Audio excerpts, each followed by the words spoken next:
മെറ്റ്ഗാല ടൗണിലുള്ള ഒരു ഹോം സ്റ്റേയിലായിരുന്നു രാത്രി താമസം. ഹാളിൽ ഒരു ശ്രീബുദ്ധന്റെ പ്രതിമയാണ്. ചെക്കൗട്ട് ചെയ്ത് പടിയിറങ്ങുന്നതിന് മുമ്പേ അവരുടെ ഫോട്ടോ പോയിന്റിൽ വെച്ച് ഒരു ഫോട്ടോ എടുക്കുകയും ചെയ്തു.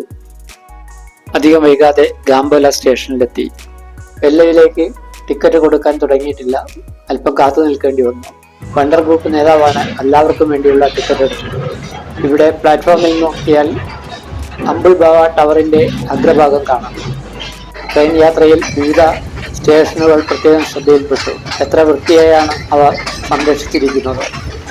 ട്രെയിൻ വളരെ പതുക്കെയാണ് നീങ്ങിക്കൊണ്ടിരിക്കുന്നത്. കയറ്റമാണ് ഇതിന്റെ പ്രധാന കാരണം. നമ്മുടെ മൂന്നാറിലെയോ അല്ലെങ്കിൽ ഊട്ടിയെ പോലെയുള്ള പ്രകൃതി ഭംഗിയാണ് ചുറ്റും. ശ്രീലങ്ക സഞ്ചാരികൾക്ക് വളരെ പ്രിയപ്പെട്ടതാണ് ഈ ട്രെയിൻ യാത്ര. അത്ര തിരക്കില്ലാത്ത കമ്പാർട്ട്മെന്റ് ആയതിനാൽ എല്ലാവർക്കും ഇരിക്കാൻ സീറ്റ് ലഭിച്ചു. ഇടയ്ക്ക് സിഗ്നൽ ലഭിക്കാൻ വേണ്ടി ട്രെയിൻ നിർത്തുകയും ചെയ്യുന്നുണ്ട്.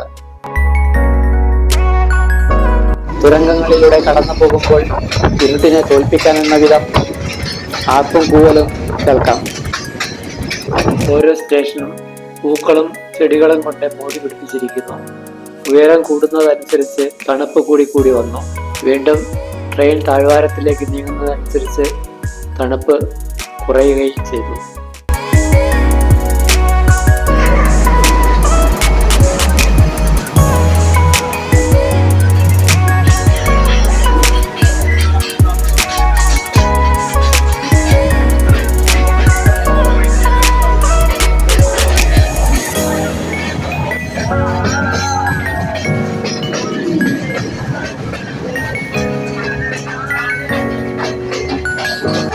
പല സ്റ്റേഷനുകളിലും വിദേശ സഞ്ചാരികൾ ഇറങ്ങുകയും കയറുകയും ചെയ്യുന്നതായി കണ്ടു.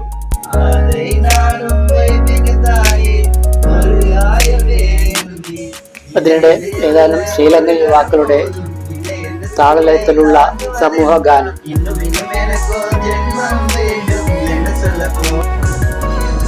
കൃഷിക്കായി ഒരുക്കിയ സ്ഥലമാണിത്.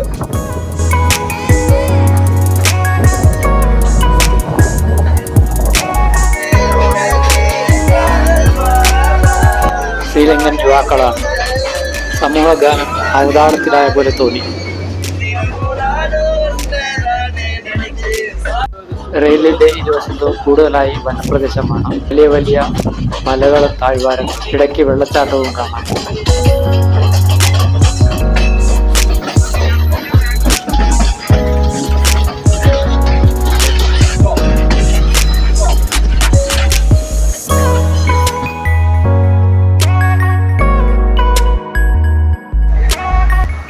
അങ്ങനെ ട്രെയിൻ എല്ലാ സ്റ്റേഷനിലെത്തി.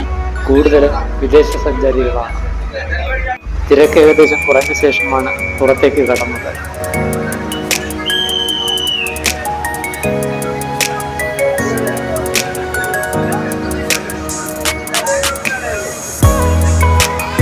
റെയിൽവേ സ്റ്റേഷൻ പുറത്തുനിന്ന് നോക്കുമ്പോൾ ഒരു പ്രൈമറി സ്കൂൾ പോലെയാണ് തോന്നുന്നത്.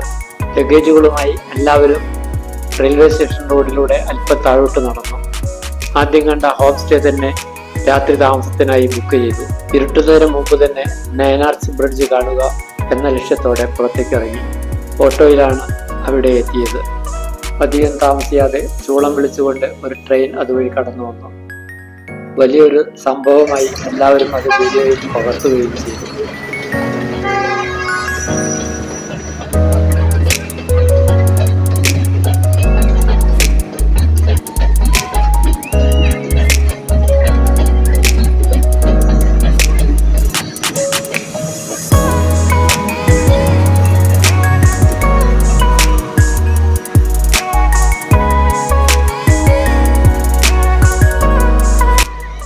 കമാനങ്ങളാണ് ഈ റെയിൽ പാലത്തിനുള്ളത്.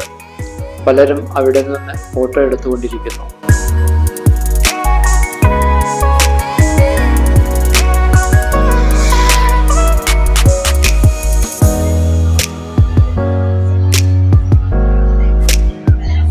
രാത്രി ഭക്ഷണത്തിന് ശേഷം എല്ലാ ടൗണിലൂടെ അല്പം നടക്കുകയുണ്ടായി.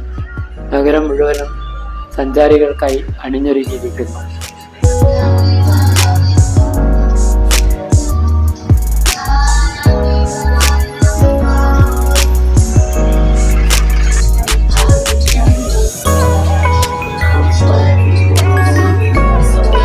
അതിരാവിലെ തന്നെ പുറത്തേക്ക് ഇറങ്ങി. 9 പേർക്ക് സഞ്ചരിക്കാവുന്ന ഒരു വാഹനത്തിലാണ് തുടർന്നുള്ള പ്രധാന ടൂറിസ്റ്റ് കേന്ദ്രത്തിലേക്ക് ഞങ്ങൾ സഞ്ചരിച്ചത്. ലിറ്റിൽ ആഡംസ് പീക്കിലേക്ക് കോൺക്രീറ്റ് പടവുകളാണ് ഇടതുഭാഗത്തായി കാണുന്നത്.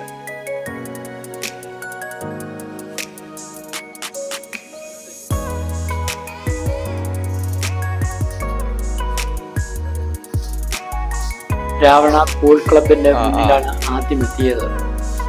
എന്തെന്നറിയില്ല, ഇവിടെയുള്ള എല്ലാ സ്ഥാപനങ്ങളും രാവണന്റെ പേരിലാണ് ആരംഭിക്കുന്നത്. മുളകൾ കൊണ്ട് മാത്രം നിർമ്മിച്ച ഒരു മനോഹരമായ കൂടാരമാണ് ഈ പൂൾ ക്ലബ്ബ്. തുറന്ന് രാവിലത്തെ ശുചീകരണ പ്രവർത്തനങ്ങൾ നടക്കുന്നതേയുള്ളൂ. എങ്കിലും ഞങ്ങൾ അകത്ത് പ്രവേശിക്കുന്നതിനും ദൃശ്യങ്ങൾ പകർത്തുന്നതിനും ആരും തടസ്സം നിൽക്കുകയുണ്ടായില്ല.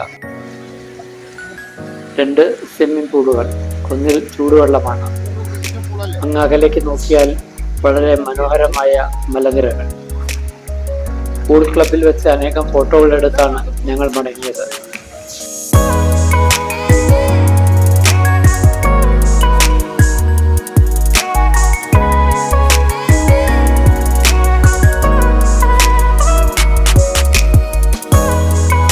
ഇത് വലിയ ഒരു ഊഞ്ഞാലാണ്. ഒരു മാലാഖ അണിഞ്ഞൊരുങ്ങിക്കൊണ്ടിരിക്കുന്നു.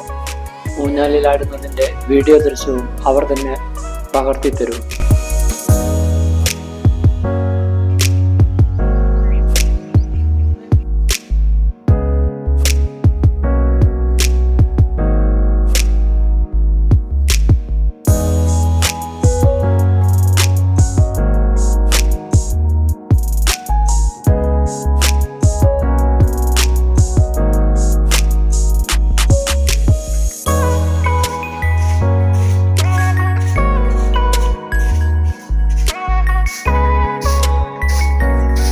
ഇതാണ് ഫ്ലൈയിങ് രാവണ എന്ന് പറയുന്ന സിപ്പ് ലൈൻ. മഴയുണ്ടെങ്കിൽ ഇവിടുത്തെ പാത അത്ര സഞ്ചാരയോഗ്യമല്ല എന്നുള്ളൊരു മുന്നറിയിപ്പ് ഞങ്ങൾക്ക് ലഭിക്കുകയുണ്ടായിരുന്നു. എന്നാൽ കാലാവസ്ഥ തികച്ചും അനുകൂലമായിരുന്നു.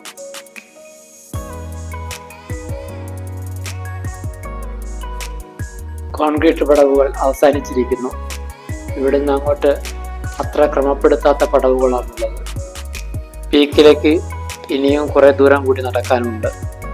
മൂന്നാറിലെ കൊളുക്കുത്തിമലയെ അനുസ്മരിപ്പിക്കുന്ന അതേ പ്രകൃതി ഭംഗി.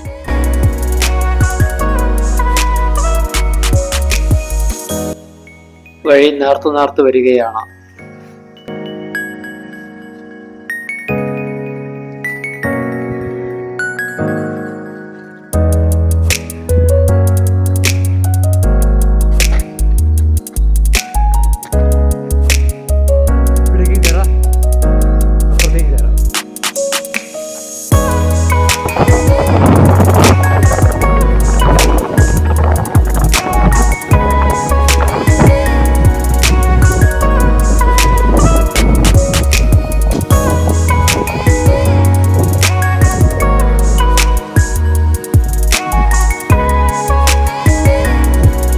മുകളിലെ വ്യൂ പോയിന്റിലെത്തി. കാറ്റ് ശക്തിയായി വീശുന്നുണ്ട്.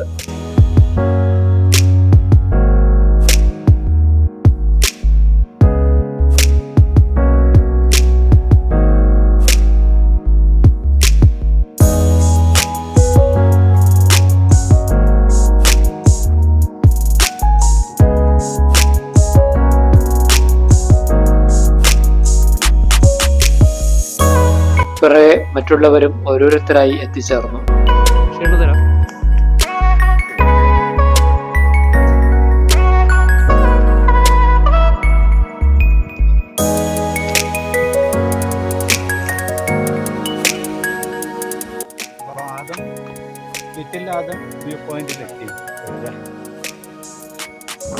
കുറച്ചു സമയം അവിടെ ചെലവിട്ട ശേഷം എല്ലാവരും താഴേക്ക് വന്ന വഴിയെ തിരിച്ചു നടന്നു.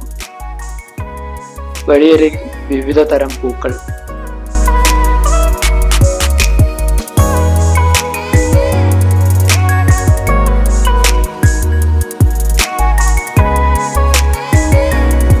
രാവണ എല്ലാ കേവിലേക്കാണ് അടുത്ത യാത്ര. 200 ശ്രീലങ്കൻ രൂപയാണ് ഇവിടുത്തെ പ്രവേശന ചാർജ്. ആഡംസ് പീക്കിലേതുപോലെ തന്നെ ഇവിടെയും കയറ്റമാണ്.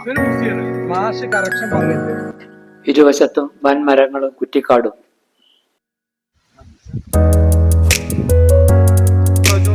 പ്രകോപനമായും മാതാമാഷ് മുന്നിൽ നടക്കുന്നത്. പടവുകൾ കുറെ കയറിയിട്ടും ലക്ഷ്യസ്ഥാനം കാണാത്തതുകൊണ്ട് പലരും ക്ഷീണിച്ച അവശരായിരിക്കുന്നു.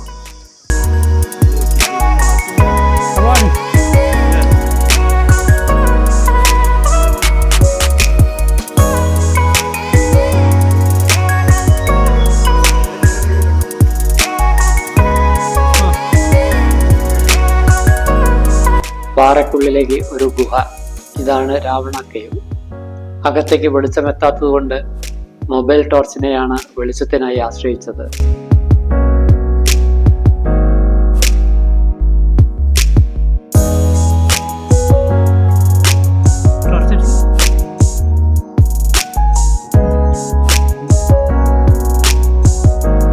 ഗുഹയ്ക്കകത്തെ അന്തരീക്ഷം അത്ര പ്ലീസിങ് അല്ലാത്തതുകൊണ്ട് അവിടെ നിന്ന് തിരിച്ചിറങ്ങി.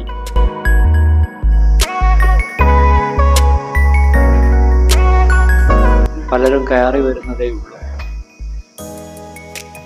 പടവുകളെല്ലാം ഇറങ്ങി റോഡിലൂടെ അല്പം നടന്ന് രാവണ വാട്ടർഫാളിന് സമീപത്തെത്തി. വഴിയരികിൽ കണ്ട ഒരു ഉടുമ്പ് ഞങ്ങളെ കണ്ട ഉടൻ ഓടിമറിയുകയും ചെയ്തു.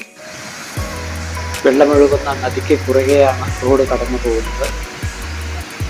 കുറെ ദൃശ്യങ്ങൾ പകർത്തി വന്ന വാഹനത്തിൽ തന്നെ തിരിച്ച് യാത്രയായി.